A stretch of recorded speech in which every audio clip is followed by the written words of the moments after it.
3 minggu terakhir ini kita banyak belajar mengenai relationship, ya.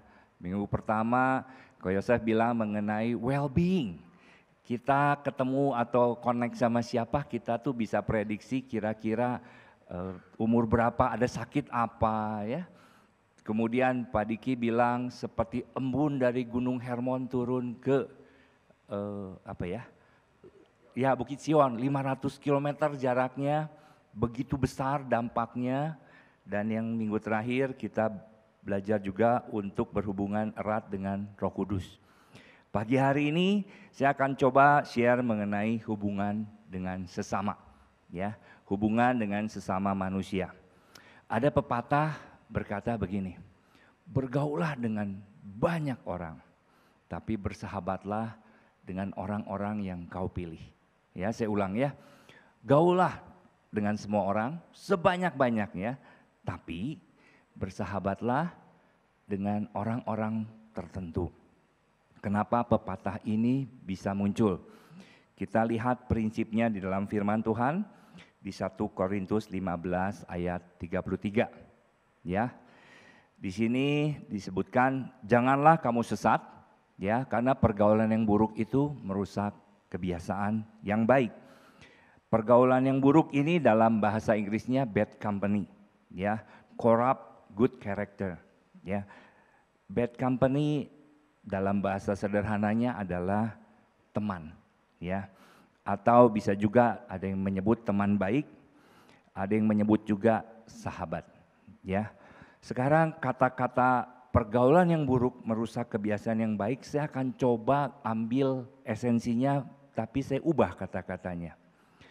Pergaulan yang baik menghilangkan kebiasaan yang buruk, ya. Saya coba lagi ambil analogi lain. Pergaulan dengan orang bijak membuat kebodohan berkurang atau menghilang dalam kehidupan kita. Pergaulan dengan orang yang rajin menghilangkan kemalasan dalam hidup kita. Ini sebuah prinsip yang menunjukkan kenapa kita perlu memilih sahabat, tapi kita bergaul dengan semua orang.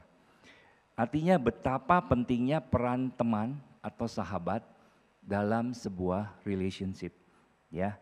Makanya hari ini saya mau mencoba mengupas bicara mengenai friendship atau persahabatan.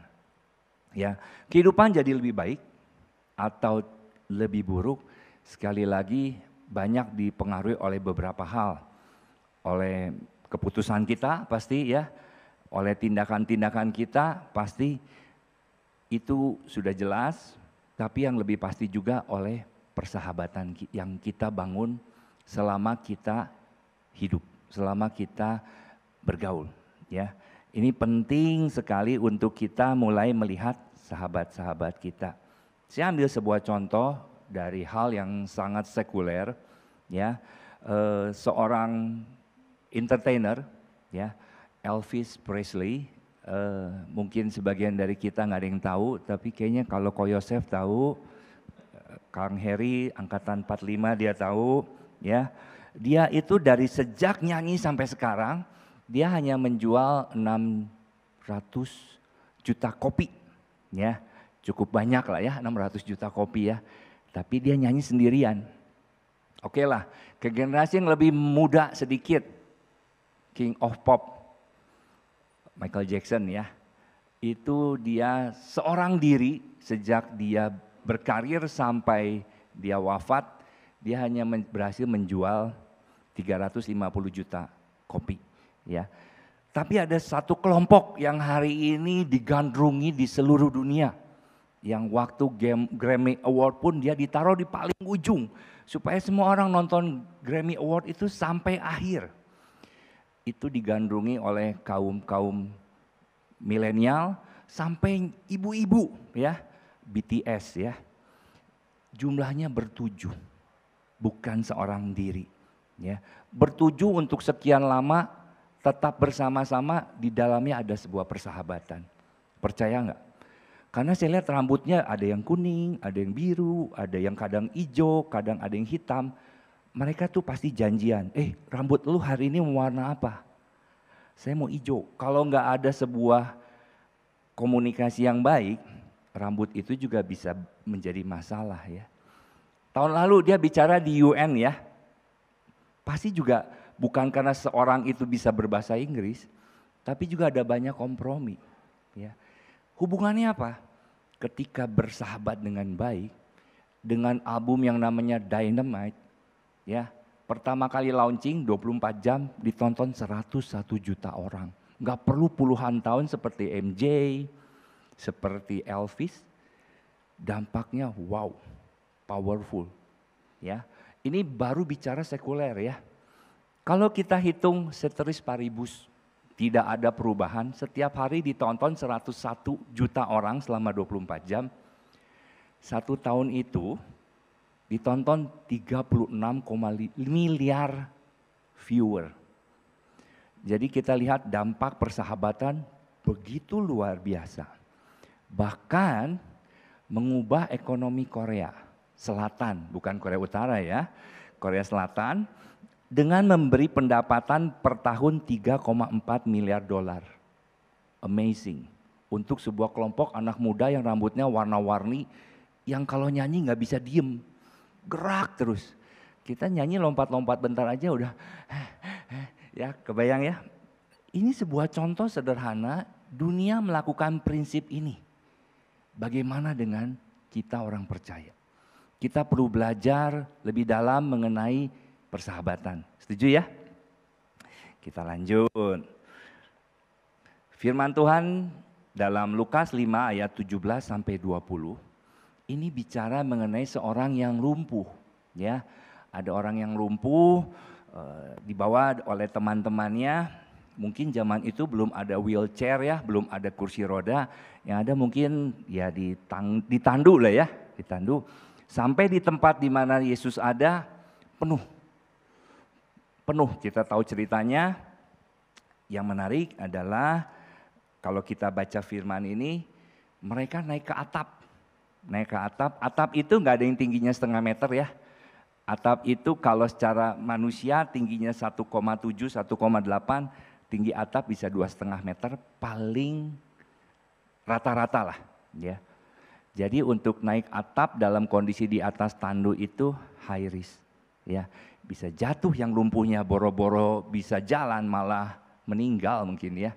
Jadi ada sebuah cerita yang cukup dramatisir, ada sebuah sirkus di dalam cerita ini, ya, sehingga waktu Tuhan melihat atapnya dibongkar, firman Tuhan bilang di ayat 20, ketika Yesus melihat iman mereka, berkatalah ia, hai saudara, dosamu sudah diampuni. Ya, yang menarik adalah ketika Yesus bicara, ketika Yesus melihat iman orang lumpuh. Enggak ya, iman mereka. Ini adalah sebuah bukti persahabatan di Alkitab yang mengubahkan hidup seorang lumpuh menjadi tidak lumpuh. Ya, saya yakin di dalamnya ini ada ahli bangunan yang bilang, naik ke atap, gua yang nanti betulin atapnya. Ya, pasti ada di dalamnya.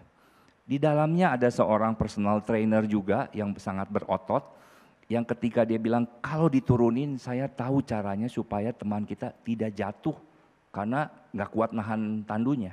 Ya, di situ juga mungkin ada tukang kayu yang membuat tandu seringan mungkin, sekuat mungkin, supaya ketika diturunkan tidak patah atau ada musibah baru lah ya, bukannya sembuh malah jatuh. Bahkan juga mungkin ada seorang kepala pramuka yang memang jago membuat simpul-simpul tali sehingga tali waktu diturunkan tepat di depan Yesus turun seperti yang diinginkan. Ya, menarik karena banyak cerita kita bicara di dalam Alkitab orang lumpuh itu adanya di Gerbang Indah. Sedang kalau sekarang ngamen mungkin ya, pakai kotak ya, sedang mengemis. Tapi hari ini ada seorang lumpuh yang diperjuangkan demikian rupa sampai naik ke atap. Karena saya yakin si lumpuh ini juga punya keunggulan. Mungkin dia good advisor sejak dia masih kecil buat 4 orang kawannya. Sehingga semua mereka punya karir sebagai tukang bangunan jadi bagus. ya. Mungkin juga tukang kayu jadi dapat order dari IKEA mungkin. Semua hal yang baik ini akhirnya mereka lihat, aduh teman kita ketinggalan. Gimana kita bersepakat buat teman kita ini sembuh. Ya, ini sebuah contoh yang sangat jelas di Alkitab. Persahabatan itu mengubahkan dunia. Orang lumpuh ini menjadi sembuh. Ya, banyak hal kita sering menemukan kegagalan, kelumpuhan. Sampai di situ saja. Tapi ketika kita mulai memilih sahabat-sahabat yang kita pilih, banyak hal kegagalan berubah menjadi satu kisah yang sangat dramatisir lah ya. Lumpuh dan sembuh. Kita diciptakan serupa dan segambar dengan Tuhan. Tetapi banyak hal, banyak kejadian kita tidak bisa mencapai tujuan itu. Mau tahu jawabannya? Setelah pesan-pesan berikut ya. Ini rahasianya. Setiap kita diciptakan Tuhan itu seumpama benih unggul. Bahkan ada sebuah survei, otak manusia itu punya kapasitas atau punya prosesor itu 3 kali lapangan sepak bola. Ya, kalau teman-teman mau ganti komputer, kadang-kadang nggak bisa ganti prosesor ya. Yang ada ya beli lagi, ya ganti lagi. Tinggal sekarang RAM-nya mau berapa, ya, memorinya mau berapa, prosesornya mau apa, ya, Pentium kah, ADM kah, apapun itu. Tapi Tuhan itu ajaib menciptakan kita dengan begitu besar kemampuan dan kapasitas. Diumpamakan seperti biji atau benih. Benih seunggul apapun tidak akan pernah menjadi benih unggul ketika dia tidak tertanam di dalam betonan. Enggak ya, dalam tanah lah pastilah ya. Untuk pohon itu menjadi, benih itu menjadi pohon dan berbuah. Hari ini kita mau belajar jenis-jenis persahabatan dari perumpamaan seorang penabur. Ya, di Matius 13 ayat 1 sampai 8, kita semua sudah sering mendengar cerita ini. Ya, perumpamaan seorang penabur, ya, ada seorang keluar mau menabur. Kita tahu ada yang ayat keempat. Pada waktu ia menabur, sebagian benih jatuh di pinggir jalan. Lalu datanglah burung dan memakannya sampai habis. Ya, ayat kelima, sebagian jatuh di tanah berbatu-batu yang tidak banyak tanahnya. Lalu benih ini pun segera tumbuh karena tanahnya tipis. Sesudah matahari terbit, layulah ia dan menjadi kering karena tidak berakar. Ayat ketujuh, jatuh di semak berduri. Lalu semakin besarlah semak itu dan menghimpit hingga mati. Ayat ke-8, dan sebagian jatuh di tanah yang baik, lalu berbuah. Ada yang 100 kali lipat, ada yang 30 kali lipat, dan seterusnya. Tuhan menciptakan dari kita semua sebuah benih yang dititipkan. Ya, ada yang bilang talenta, itu butuh sebuah lingkungan tanah yang subur. Ya, tanah tidak tiba-tiba menjadi subur. Ya, dari perumpamaan ini, dari 4 jenis tanah ini, saya mau menjelaskan dengan sebuah analogi 4 jenis pergaulan, pertemanan atau persahabatan. Ya, kita mulai dari yang pertama, di jalan. Ya, jatuh di jalan. Ya, di jalan. Jalan itu sebuah tempat di mana kita berpijak.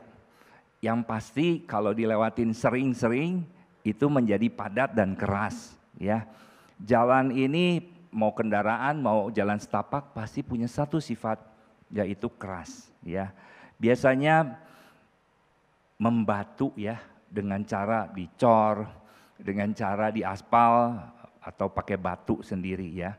Ciri-ciri persahabatan di jalan ini biasanya orang-orang yang kecewa, punya sakit hati, ya, sering gagal, penuh kebencian, penuh keiri hati, kepahitan.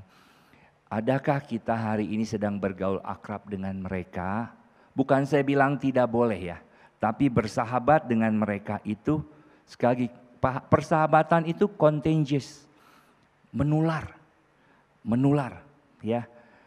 Kalau kita sedang bersahabat dengan mereka, apapun ide, apapun benih yang ada akan dimakan oleh burung, ya, dicuri katanya, nggak akan pernah masuk. Mau diomongin apapun juga. Ada yang bilang, saya oleh psikolog dibilang bahwa saya ini introvert.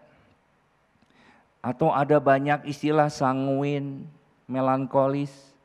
Yes, itu kecenderungan secara psikologi manusia. Ya, tapi saya kasih tahu kalau kita seorang diri saja membatu, ya itu tidak sehat. Ya, firman Tuhan bilang tidak baik manusia hidup seorang diri. Ya, tapi kalau kita bergaul dengan orang-orang yang keras seperti ini, kita tidak, hidup kita jadi kemana-mana. Ya, ini mungkin jadi sebuah karakter baru, bukan sanguin, tapi penguin, ya. Jangan sampai kita jadi seperti itu. Hati yang keras ini benih apapun juga menghilang, ya. Di tempat bekerja saya, karyawannya banyak, saya sebut barisan sakit hati. Mereka yang tidak punya karir baik, gaji nggak naik-naik, ya. Mereka berkelompok di sini, ya. Dan sampai pensiunnya mereka yang nggak kemana-mana. Karena mereka berjalan atau hidupnya di atas sesuatu yang keras. Ya, ide apapun juga diterima dengan masa sih? Apa iya sih? Banyak pesimis, banyak negatif, mudah tersinggung, ya, tidak mau terima masukan apa-apa. Ya, ini baru sifat yang tadi gagal, kecewa, ya. Tapi yang lebih mengerikan lagi yang orang-orang sangat berhasil pun membatu karena keberhasilan masa lalu mereka, tidak mau terima masukan dari banyak orang. Ya, ini juga berbahaya. Jadi bukan hanya mereka yang gagal, tapi ini juga buat teman-teman yang sudah berhasil, jangan sampai menjadi keras, membatu, ya, nggak mau terima masukan dari orang lain, cenderung sombong bahkan kalau berhasil. Akhirnya biasanya banyak yang jatuh juga. Ya, jadi ini karakter pergaulan yang pertama di jalan. Ya, yang kedua adalah di tanah berbatu. Ya, di tanah berbatu ini punya salah satu sifat adalah tanahnya tipis. Hubungannya pun tipis-tipis, ya, tipis-tipis saja, dangkal boleh dibilang. Ciri-cirinya semua hanya basa-basi, ya. Ada iklan dulu bukan basa-basi, kalau ini basa-basi. Ya, hubungannya hanya sebatas kulit, penuh dengan kepalsuan, ya, penuh dengan gosip, ya, gosip aja terus. Dan hubungannya tidak bertahan lama.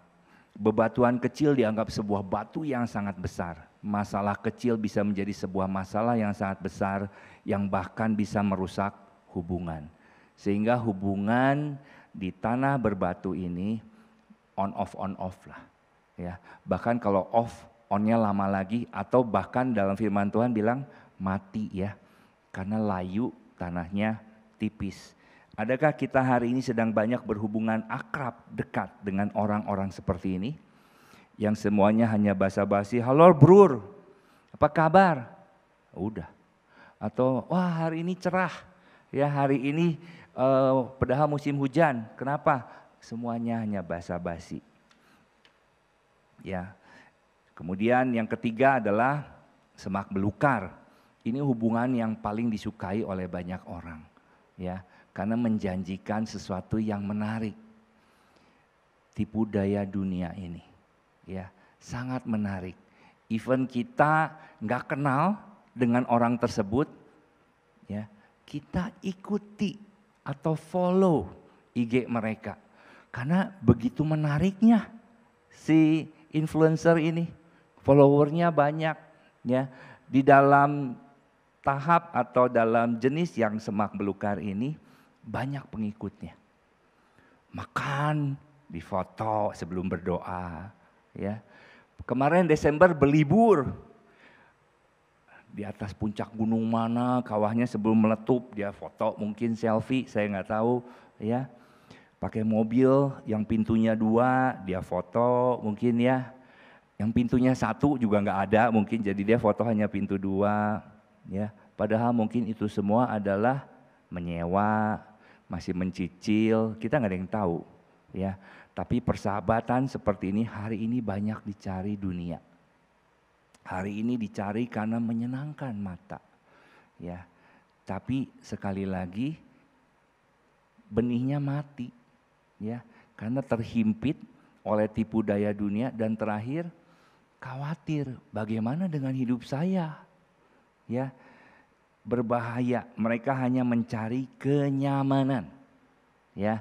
Persahabatan yang memberi kenyamanan, ya. Kalau gagal, dia bilang, ini bukan passion saya. Sederhana sekarang. Kalau ada tantangan berat, mundur. Ini sebuah hubungan yang shortcut, yang pengen cepat berhasil. Nggak ada sebuah perjuangan, nggak ada sebuah usaha bersama, nggak ada. Karena semuanya dianggap semua mudah. Semua instan. Ini persahabatan yang juga membuat akhirnya ketika pohon ini mulai tumbuh, mati terhimpit. Ya, ini yang ketiga. Dan yang keempat adalah jenis persahabatan di tanah yang subur. Ya, benih apapun, baik benih unggul maupun benih tidak unggul, di tanah yang subur pasti tumbuh. Ya. Tinggal yang tidak unggul mungkin menghasilkan cuma 10 kali lipat mungkin. Ya. Kalau yang unggul mungkin 100 kali lipat. Ya. Kita diciptakan oleh Tuhan sebagai benih-benih yang wajib kita berhasil keluarkan dalam hidup. Ya. Kita butuh tanah yang subur.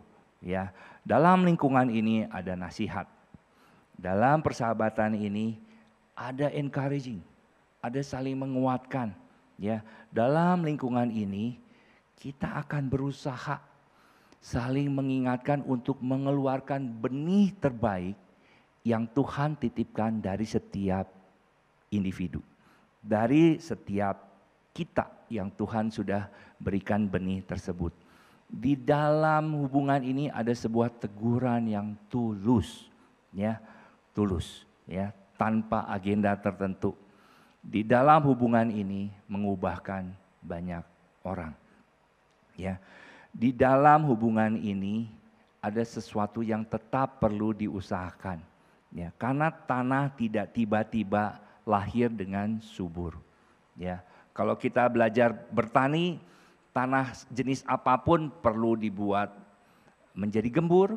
Itu ada dengan cara dicangkul, dibajak dan sebagainya. Kita tahu mungkin kurang terlalu asam, kita kasih kapur mungkin. Kita rasa kurang subur unsur haranya, kita kasih pupuk, ya, sebelum kita bisa tanam. Ya. Tanah subur perlu diusahakan. Tipe persahabatan ini perlu sebuah perjuangan. Karena di dalamnya bukan berarti semua lancar-lancar saja, tapi gesekan. Saya tidur sama teman saya, tapi waktu sebelumnya saya baik-baik saja.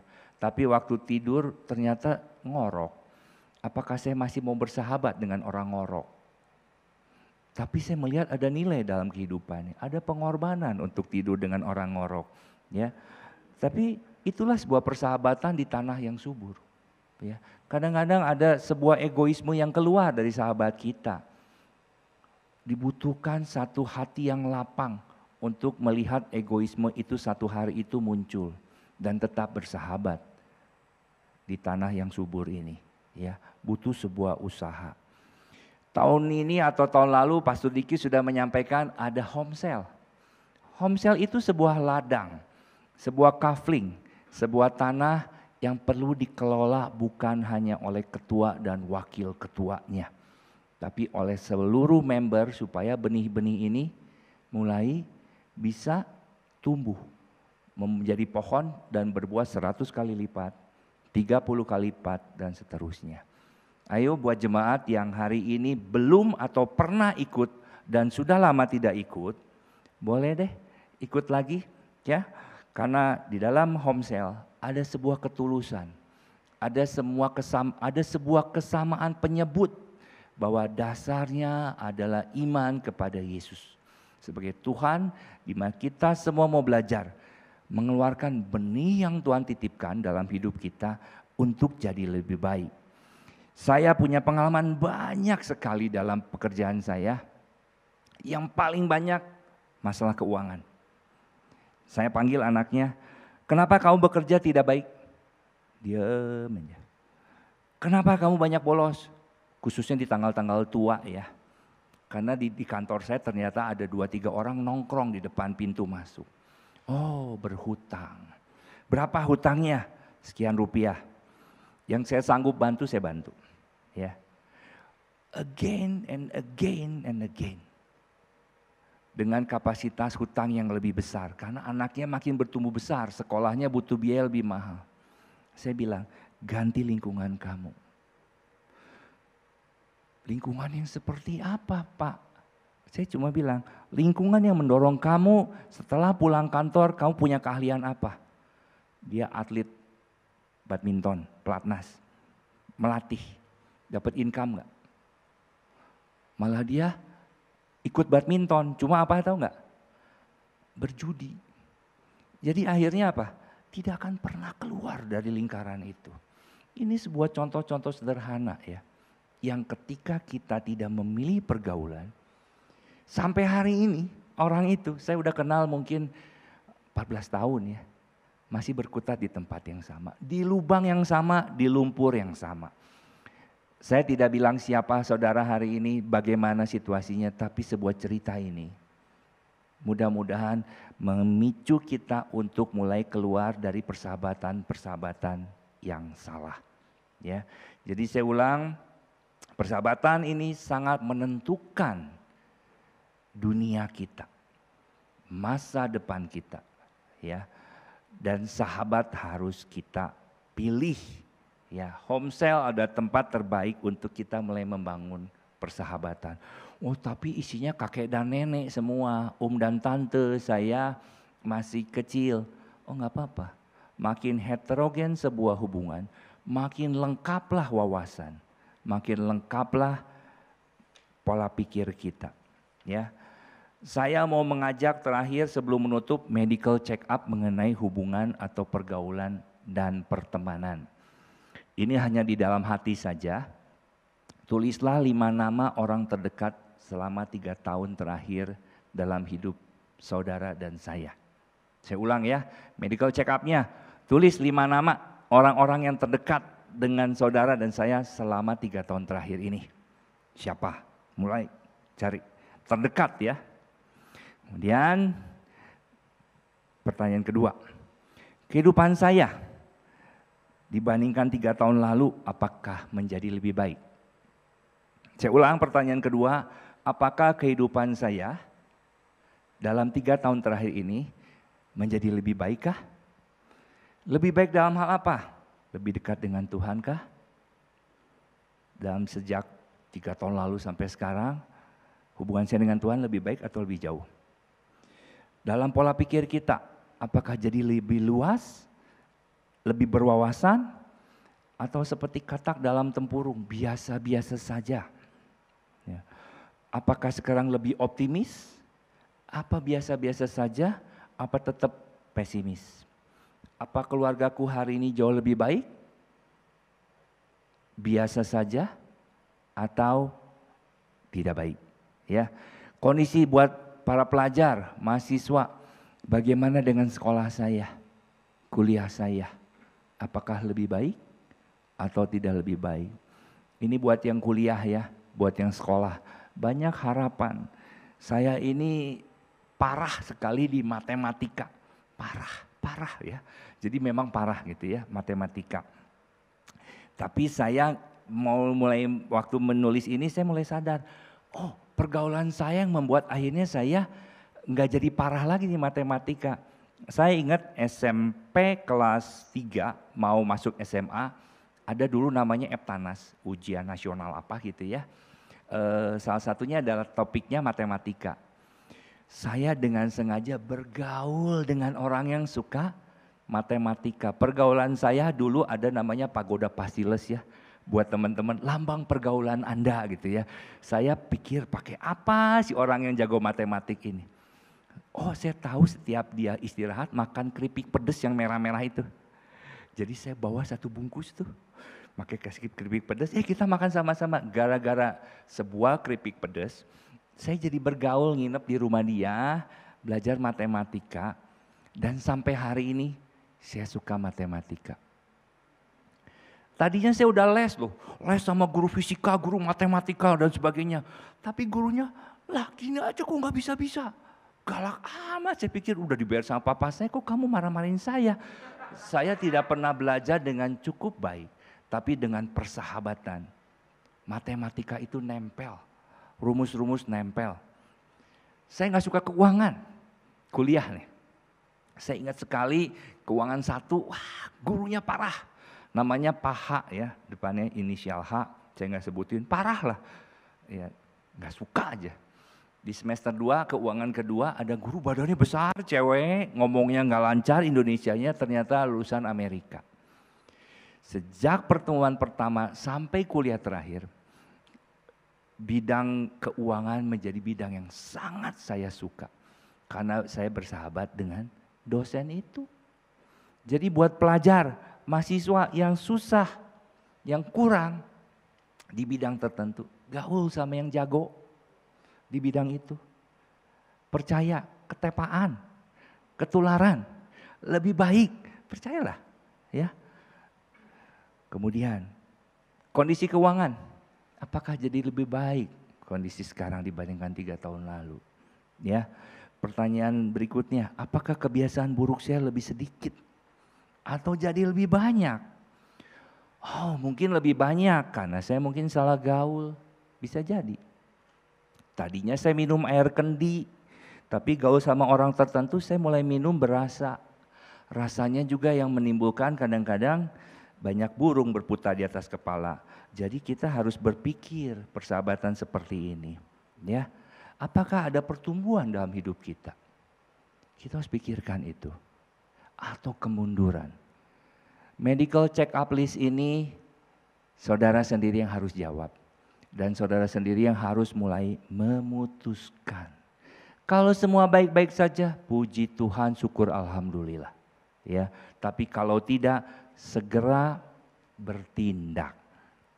Ada yang bertanya, baru-baru ini ada yang makan sama saya, ngajak makan saya.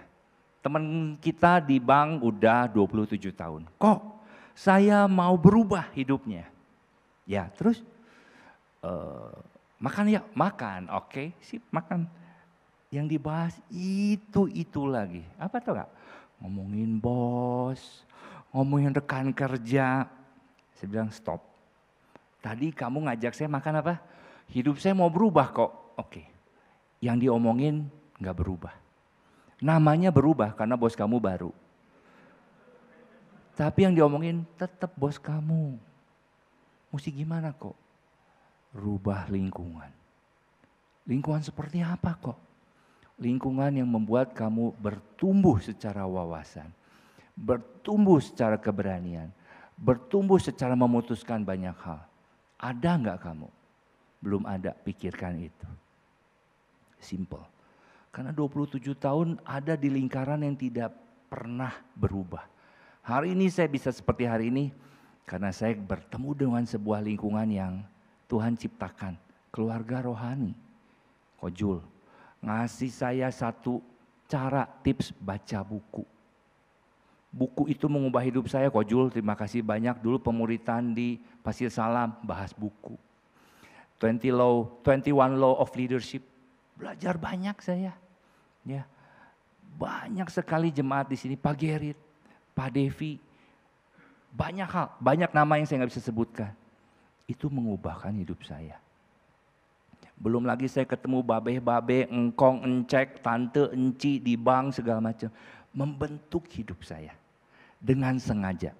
Ya, ada satu marketing bilang pimpinan cabang, kok makan siang sama customer ini? Oke, kita makan siang. Makan siang saya.